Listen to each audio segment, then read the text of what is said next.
नमस्कार। बिहार की राजनीति में एमएलसी चुनाव को लेकर खास तौर पे चर्चा सबसे अधिक उपेंद्र कुशवाहा के बेटे दीपक प्रकाश को लेकर खूब हो रही है। जनाब कैसे एमएलसी बनेंगे, अगर एमएलसी नहीं बने तो दीपक प्रकाश मंत्री कैसे बने रहेंगे।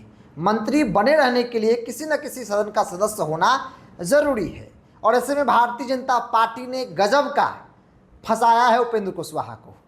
उपेंद्र कुशवाहा से एक डील हुई थी बहुत पहले बंद कमरे के अंदर, जो जानकारी सामने आई कि भारतीय जनता पार्टी ने इसी शर्त पर उपेंद्र कुशवाहा के बेटे दीपक प्रकाश को मंत्री बनाया, दोबारा मंत्री बनाया कि आपको अपनी पार्टी का विलय करना है। मतलब छोटा डुका नहीं चलेगा, अब आपको मॉल में आना है। भाजपा के साथ ये डील उपेंद्र कुशवाहा का हुआ था सीधे अमित शाह के साथ। तब पुत्र मोह में मंत्री पद के चक्कर में उपेंद्र कुशवाहा ने भाजपा की शर्त को मान लिया था, लेकिन जब बात आई उस वादे को निभाने का, उपेंद्र कुशवाहा को लगा क्या ऐसे कैसे हो जाएगा भाई, हम पार्टी विलय नहीं करेंगे। अगर दुकानवे विलय कर देंगे तो फिर चॉकलेट कैसे आएगा। अब हम टिकट बांटेंगे नहीं, हमको मांगना पड़ेगा खुद के लिए। ऐसा गलती हम नहीं करेंगे, ये गलती हम कई बार कर चुके हैं। लेकिन भाजपा है, आप डाल डाल चलिएगा तो भाजपा पात पात चलेगी और भाजपा वो चाल चलना शुरू कर दी है। देखिए, बिहार में 9 सीटों पर विधान परिषद का चुनाव होने वाला है।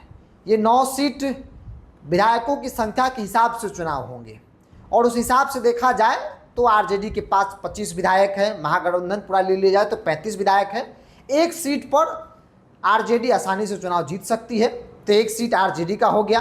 बाकी 8 सीट एनडीए के पास होगा और उस 8 सीट पर एनडीए के तरफ से उम्मीदवार उतार दिए गए, वो भी किसी बातचीत के। उपेंद्र कुशवाहा से कोई बातचीत नहीं किया गया।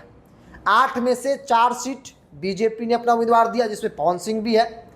3 सीट जेडीयू, हालांकि जेडीयू 4 सीट पर उम्मीदवार उतारी है। एक नीतीश कुमार वाला उपचुनाव वाली सीट है तो 4 सीट, लेकिन 3 सीट 9 में से 3 सीट पर, तो 4 3 7 हो गया। एक सीट चिराग पासवान की तरफ से भी ऐलान कर दिया गया। अब उपेंद्र कुशवाहा के बेटे दीपक प्रकाश का क्या होगा। उपेंद्र कुशवाहा लगातार बीजेपी के नेताओं को फोन पर फोन कर रहे हैं, बीजेपी के नेता फोन तक नहीं उठा रहे हैं। उपेंद्र कुशवाहा गजब के चक्कर में पड़ गए हैं। पूरा परिवार, पूरा पार्टी, हालांकि पार्टी क्या कहिएगा उस आरएलएम को, कह सकते हैं कि पूरा परिवार इस वक्त बेचैन है। पार्टी के अंदर एक बड़ा तबका खुश भी है कि ठीक हुआ है, खाली परिवार के चक्कर में रहिएगा तो यही होगा। अब देखिए क्या होता है।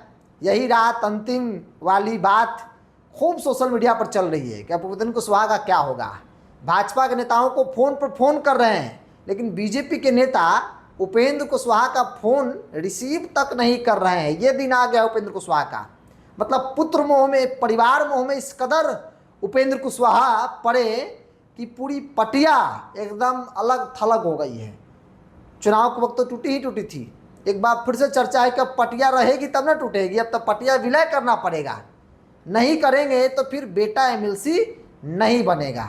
अगर ये पार्टी विलय करने पर मान गए तो फिर भाजपा है, कुछ भी संभव है। आरजेडी को तोड़ देगी, पूरा विपक्ष इधर उधर हो जाएगा, 9 के 9 सीट एनडीए जीत लेगी, तो कोई बड़ी बात नहीं है। भाजपा है भाई, कुछ भी संभव है। अब बहरहाल देखिए आखिर होता क्या है।